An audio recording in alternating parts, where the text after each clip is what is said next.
Vâng, lại là cô Hương đây ạ. Cô Hương ngoài dạy tiếng tiểu học ra thì cô còn hỗ trợ các bạn chữa ngọng và đọc phát âm cho đúng.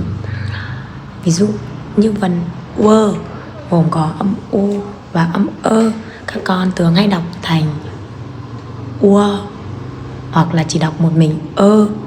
Đó, vậy thì để thế nào cho con phát âm đúng vần word? Chúng ta sẽ chữa ngọng như sau. Các con sẽ đọc chậm âm u và âm ơ. U ơ u ơ u ơ u ơ u.